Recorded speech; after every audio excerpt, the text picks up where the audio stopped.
In dieser Reaction soll es uns nochmal um Horrorfilme gehen und dazu habe ich uns ein Video von WatchMojo rausgesucht, das sich nennt WatchMojos Top 10 Halloween Horror Movie Recommendations. Ich bin sehr gespannt, was für Filme WatchMojo rausgesucht hat. Wir hatten ja kürzlich schon auf ein Video reagiert, wo es um unterschätzte Horrorfilme ging. Ich könnte mir vorstellen, dass WatchMojo jetzt eher so die Klassiker rausholt. Aber wir gehen einfach mal in das Video rein und schauen, was uns erwartet. Wer keine Lust hat, das Video kommentiert zu gucken, der ist jetzt natürlich wie immer herzlich dazu eingeladen, in meine Videobeschreibung zu schauen. Klickt dann einfach auf den ersten Link und ihr landet genau hier. Und alle anderen können sich jetzt mit mir inspirieren lassen, falls ihr noch was für eure Halloween-Watchlist braucht. So, Untertitel sind an, wir legen los. Welcome to WatchMojo, and today we're counting down our picks for the spooky movies that are essential Halloween viewing, whether you're watching through your fingers or gleefully taking it all in. Wendy! Yes! You've got a big surprise coming to you. Oh, Number Mann. 10, Get Out. Do they know I'm black? No. Should they? It probably goes without saying that while horror movies constitute some of the most beloved and influential in all of cinema, the Academy of Motion Picture Arts and Sciences does not tend to concur with that popular sentiment. Sometimes, however, certain pictures are so adept at speaking to the current moment and executed at such a high level that the Academy is forced to take notice. Jordan Peele's Get Out is such a film. Get out. Sorry, man. Okay. Get out! Yo! Yo! Chill, man. Get out! Chill, man! A deft satire of racism, Peele's film not only has cleverness to spare, it's a legitimately terrifying slow burn. It's no surprise then that Peele won the Academy Award for Best Original Screenplay as a result of his tremendous efforts. Talk about a real-life plot twist. Now, sink into the floor. Wait. Sink. Number Was? 9, The Blair Witch Project. Okay. Es wirkte wie ein sehr spannender Film. Hat jemand von euch Get Out schon geschaut? Als ich den Titel hörte, der klang für mich so klassisch, dass ich mir dachte, irgendwas sagt es mir. Aber das hatten wir ja auch letztens schon mal mit The Collector. Das war eine schlichte Verwechslung. Get Out habe ich leider noch nicht geschaut, aber es klang wie ein wirklich interessanter Film. Aber hier, Blair Witch Project, ein Klassiker schlechthin. I want to apologize to Mike's mom and Josh's mom and my mom.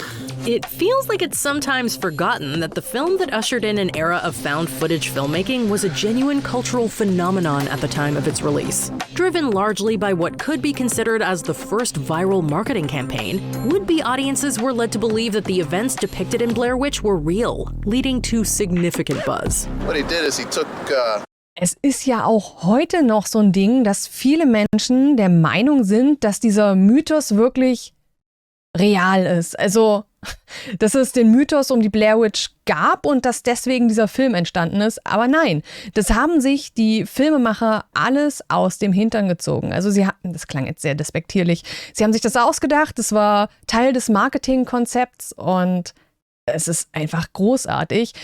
Wer da so ein bisschen mehr Background-Info möchte, Moment, gebt mir eine Sekunde.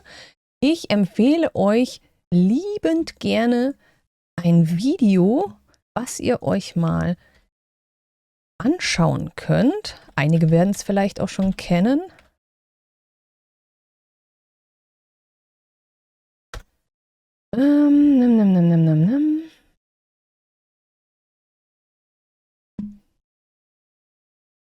Es wären sogar zwei, die ihr euch mit Sicherheit gut geben könnt, von Horrorzeit.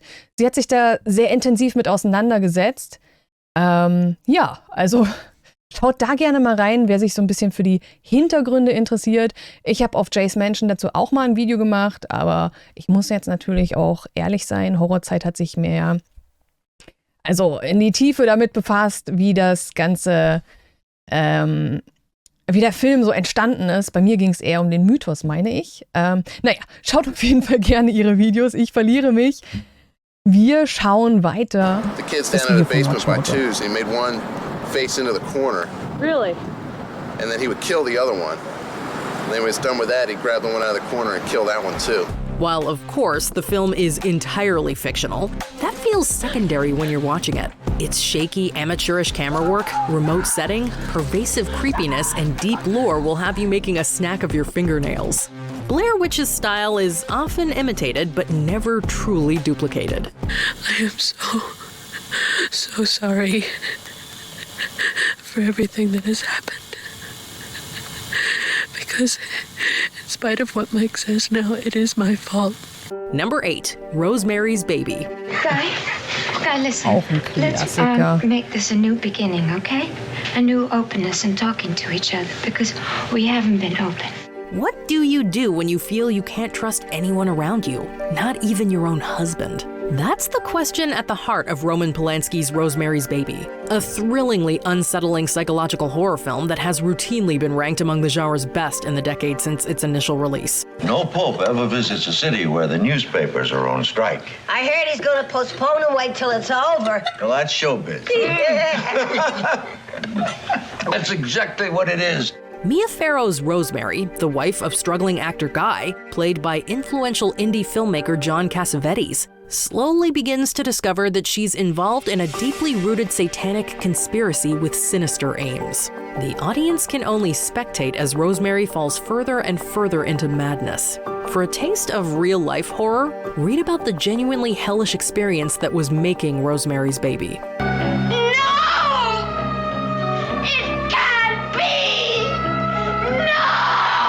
Look at his hands and his feet. Number 7, Bride of Frankenstein. Elizabeth. Ich liebe diese alten Schwarz-Weiß-Horrorfilme. Bride of Frankenstein habe ich nicht im Regal, aber ich habe den originalen Dracula und ja, Frankenstein und ist egal. Weird Flex an der Stelle. Es ist auf jeden Fall so eine Leidenschaft von mir. Diese alten Schwarz-Weiß-Horrorfilme, die haben irgendwie noch so einen anderen Flair. Finde ich sie wirklich gruselig? Nein, aber definitiv sehenswert. She's dead. Elizabeth is alive and she is well. I don't believe you. I have proof. The brainchild of trailblazing horror director James Whale, Bride of Frankenstein is a perfect example of the vanishingly rare sequel that improves on its already legendary predecessor. While the first Frankenstein warned against playing God and the terrifying implications thereof, Bride uses its genre trappings to deepen those themes in an even more heartbreaking way. Who is it?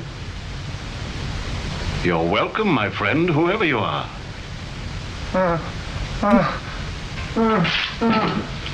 Who are you?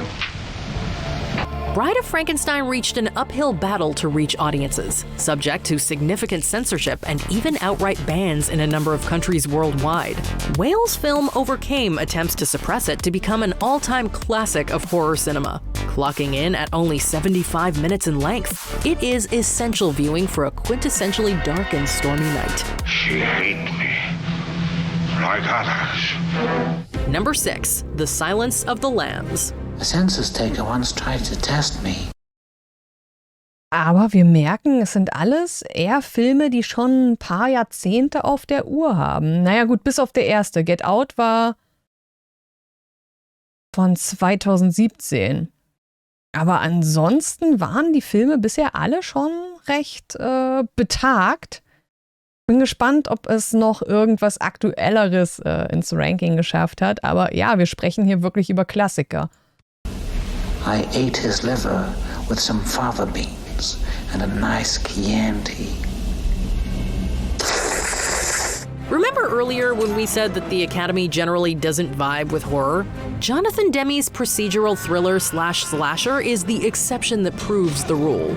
You might already know the plot's broad strokes. FBI upstart Clarice Starling is tasked with interviewing cannibalistic serial killer and formerly respected psychiatrist Hannibal Lecter as a means of gaining insight into the mind of Buffalo Bill, the moniker given to a new killer with the hopes that he can be stopped before it's too late. Only the third film ever to sweep the Oscars' Big Five categories, including Best Picture, Lambs is both a gripping journey into the darkest parts of the human psyche and a powerful affirmation of horror's ability to traverse multiple genres.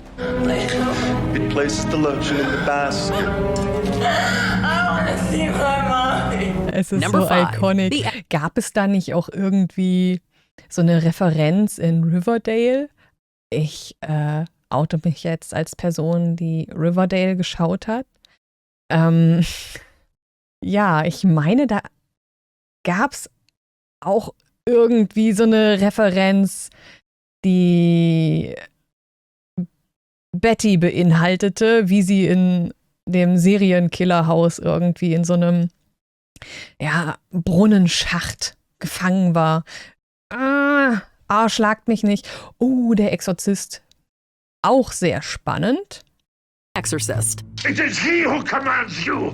He who flung you from the heights of heaven to the depths of hell. If Rosemary's Baby was influential in setting the tone for horror films to come, The Exorcist was responsible for taking that baton and running with it, far, far away. What on the surface would appear to be a time-honored tale of demonic possession reveals itself to be something much deeper, more thoughtful, and above all, reaching new frontiers of scary. In the name of the Father, and of the Son, and of the Holy Spirit, by this sign of the Holy Cross of our Lord Jesus Christ.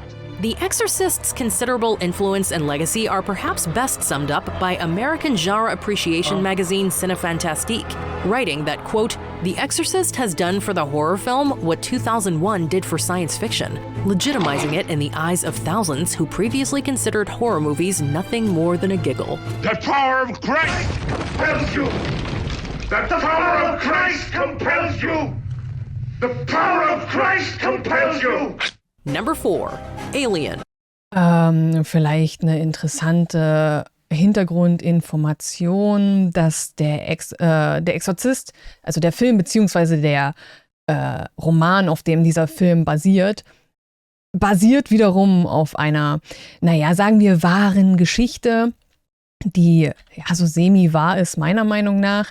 Der Exorzismus von Roland Doe. Ich habe dazu gestern, also für euch vor ein paar Tagen, ein Video rausgebracht auf meinem Hauptkanal, interessanterweise.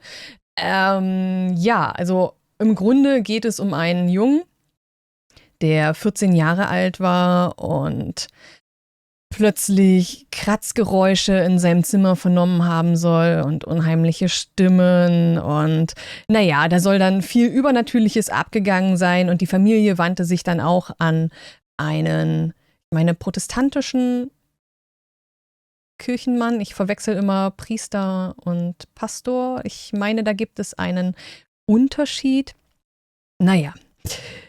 Bitte seht's mir nach. Auf jeden Fall beobachtet der dann diesen Jungen und sagt, wendet euch mal lieber an jemand Katholischen, und dann geht auch schon der erste Exorzismus los quasi. Und es gibt diverse gruselige Geschichten, dass dann im Laufe dieser Exorzismen Kratzer auf dem Körper des Jungen aufgetaucht sein sollen, dass er Latein gesprochen haben soll, das Bett soll gebebt haben und die Matratze soll geschwebt haben. Solche Dinge halt. Es gibt aber auch keinerlei unabhängige Zeugen und sehr wahrscheinlich wurde das alles etwas überdramatisiert dargestellt. So, das wäre jetzt so die Kurzform. Wie gesagt, ich habe da kürzlich erst ein Video zu gemacht. Das könnt ihr euch, wenn euch das interessiert, gerne anschauen auf meinem Hauptkanal, Jay's Mansion. Aber ich fand den Aspekt spannend, dass diese Geschichte über den Exorzismus von Roland Doe, so der Ursprung ist, also die Idee für den Roman Der Exorzist war. How do we kill it, Ash?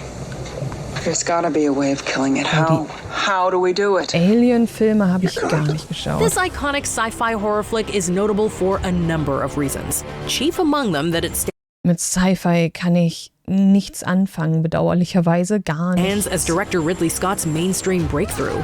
Beyond that, though, Alien is a towering achievement in horror, owing to its incredible performances, intricate production design, tense direction, and Oscar-winning visual effects, courtesy of legendary Swiss artist H.R. Giger. I remember some horrible dream about smothering. Met with relatively mixed reviews at the time of its release, Alien has been considerably re-evaluated and is widely considered to be one of the greatest horror films ever made. Film critic David Moment, mir kommt hier was in den Sinn. Kann es sein, dass es hier ein Meme zu gibt? Ich konnte das gerade nicht zuordnen, aber die Dame kam mir sehr bekannt vor, dass das irgendwie ein Film ist, wo sie die ganze Zeit davor warnt, dass das fürchterlich schief gehen wird. Und am Ende überlebt nur sie als kluge Frau und ihre Katze? Ist das ungefähr der Plot von Alien? Ich meine, da ein Meme gesehen. Edelstein once commented that, quote, Alien remains the key text in the body horror subgenre that flowered, or depending on your viewpoint, festered in the 70s. Ash, are you kidding? This thing bled acid. Who knows what it's gonna do when it's dead? I think it's safe to assume it isn't a zombie. Number 3, The Shining. Here's Johnny! As you might have noticed by now, a number of films on our list were released to polarized and even sometimes outright negative critical receptions. The Shining might take the cake, having been straight up panned by some critics at the time of its cinematic debut in 1980. Stanley Kubrick's adaptation of Stephen King's novel takes significant liberties with its source material, much to the continued chagrin of author King. Wendy, stay away! Darling, light of my life. I'm not gonna hurt you. You didn't let me finish my sentence. I said, I'm not gonna hurt you. I'm just gonna bash your brains in. However, by considerably altering the book's narrative structure and focus, Kubrick arguably drilled down even further into what made King's novel so terrifying, bolstered by its dreamy atmosphere, technically innovative cinematography, and a pair of powerful lead performances by Jack Nicholson and particularly Shelley Duvall. The Shining is now the furthest thing from divisive. Go check out the snowcat in the radio and you'll see what I mean.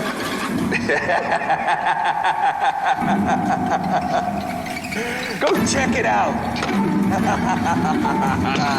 Go check it out! Number 2, Halloween. Ich mag The Shining. Ich muss aber zu meiner Schande gestehen, ich habe mir vor einer halben Ewigkeit das Buch gekauft. Ich weiß gar nicht, wie lange das schon her ist. Ich habe angefangen, es zu lesen und dann irgendwann aufgehört. Ja, The Shining ist echt so ein Klassiker. Vielleicht hier noch eine interessante Info, weil ja so diese Referenz besteht, dass Stephen King in diesem, wartet, ich gebe euch ein Bild, in diesem ganz berühmten Hotel auf die Idee kam,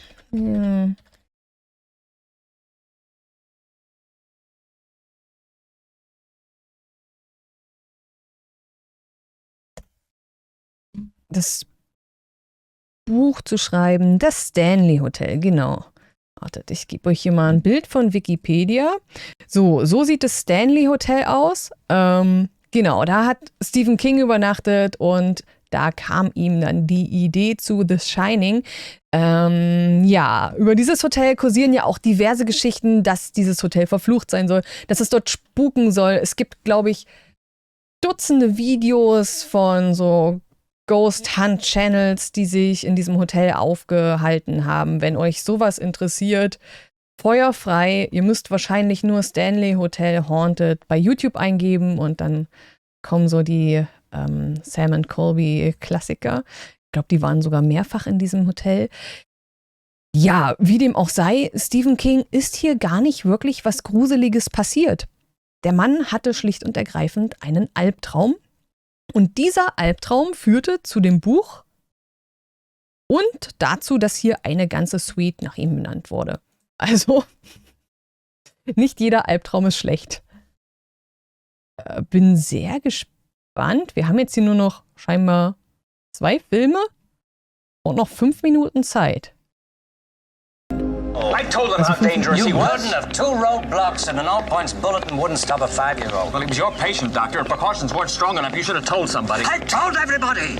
Nobody listened. Well, we couldn't not, right? Pay no mind to the countless cash-in sequels that followed and threatened to permanently dilute the franchise, with the possible exception of the underrated Halloween 3 Season of the Witch. The influence and importance of John Carpenter's 1978 classic, and believe us, it earns that title, cannot be understated. While it didn't invent the slasher movie subgenre, it is inarguable that Halloween crystallized the essence of the genre, paving the way for innumerable horror filmmakers to follow in its nightmarish suburban footsteps. You blame everything on kids. Well, now all they took was some Halloween mask, a rope, and a couple of knives. Who do you think it was? It's hard growing up with a cynical father. Plus, it gave us one of the all-time great movie characters, period, in Michael Myers, whose stark white William Shatner mask still haunts our dreams. And probably yours too.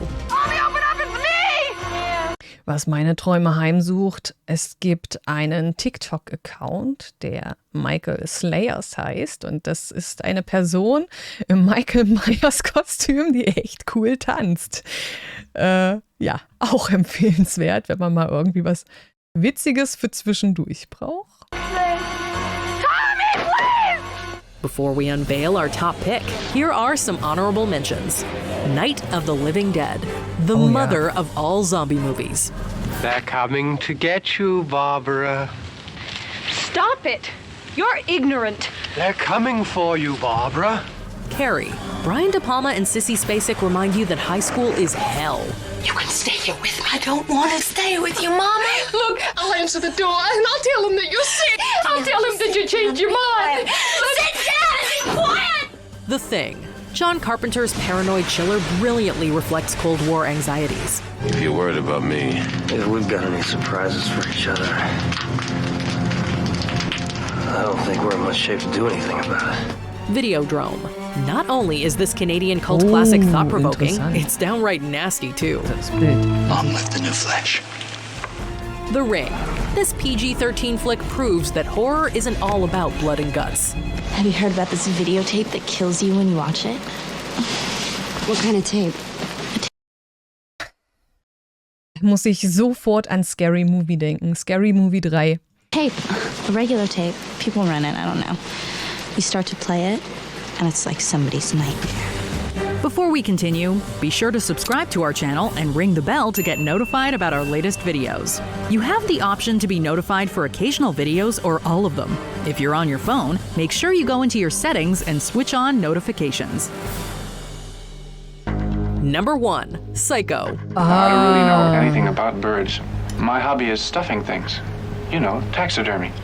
It seems fair to say that legendary filmmaker Alfred Hitchcock, who was often referred to as the master of suspense, was not one to politely play by the rules. Such was the case with the micro-budget horror masterpiece Psycho, which smashed just about every rule that Hollywood had put forth in previous decades. You know, I think I must have one of those faces you just can't help believing. Is anyone at home? No. Oh, there's somebody sitting up in the window. Even though Psycho is now over 60 years old, we feel that divulging elements of its famously twisty plot would do first-time viewers a terrible disservice. Hitchcock himself even mandated that contemporary movie theaters forbid late admissions. If you only have time for one film on Halloween Eve, make it Psycho. Just don't knock on the doors of any creepy remote motels while you're out trick-or-treating. Would you go out with friends? Well, a boy's best friend is his mother. Did we miss your favorite horror movie? Ja, das war eine ziemlich klassische Auflistung und ich empfinde es irgendwie als Kompliment für den Film Get Out, dass er es als Film von 2017 in diese Klassiker-Auflistung hier geschafft hat. Also der Film muss es echt der muss echt gut sein. Ich schreibe ihn mit auf meine Liste. Meine Liste ist inzwischen sehr lang. Ich weiß, ich schreibe viele Sachen auf diese Liste. Aber kommenden Samstag schaue ich tatsächlich schon mal so prä-Halloween-mäßig mal wieder ein paar Horrorfilme, die auf meiner Liste stehen. Und es wird unter anderem Gonjam Haunted Asylum werden. Ja, der wurde mir jetzt schon mehrfach ans Herz gelegt und es wird passieren. Ich bin sehr gespannt, weil er wirklich unfassbar gruselig sein soll. Aber er war leider nicht in dieser Collection. Fehlt euch denn ein Film hier in dieser Auflistung? Was wäre denn so ein typischer Halloween-Film, auf den ihr nicht verzichten könnt? Schreibt mir das gerne in die Kommentare oder schreibt es WatchMojo in die Kommentare. Wenn euch das Video von WatchMojo gefallen hat, dann gebt dem Kanal gerne einen Like, abonniert ihn. Ich weiß gar nicht, warum ich ihn nicht abonniert habe. Wissenswert ist vielleicht, wenn ihr WatchMojo noch nicht kennt, es geht dort nicht nur um Horrorthemen, es geht dort um Diverses. Wahrscheinlich habe ich deswegen nicht abonniert. Ja, halt auch so. Können ja mal einen kurzen Blick werfen. Die Zeit haben wir jetzt auch noch. Okay, das ist jetzt gruselig. Schlechte Live-Performances. Es sind halt so Top-10-Videos, also es muss nicht alles irgendwie mit Horror zusammenhängen. Aber vielleicht findet ihr ja da noch das ein oder andere Video, das euch unterhält. Von daher schaut gern dort vorbei. Großes Shoutout an der Stelle. Ich schaue die Videos eigentlich ganz gerne, weil sie ziemlich knackig und unterhaltsam sind. Ja, wenn euch meine Reaction auf dieses Video gefallen hat, würde ich mich natürlich auch sehr über ein Like freuen und wenn ihr meinen Kanal abonnieren würdet, sofern nicht schon geschehen. Und ich freue mich natürlich auch, wenn wir uns morgen an der Stelle wiedersehen würden. Vielen Dank für eure Aufmerksamkeit. Bis dahin, ich wünsche euch noch einen wunderschönen Tag, Abend oder was auch immer. Adieu.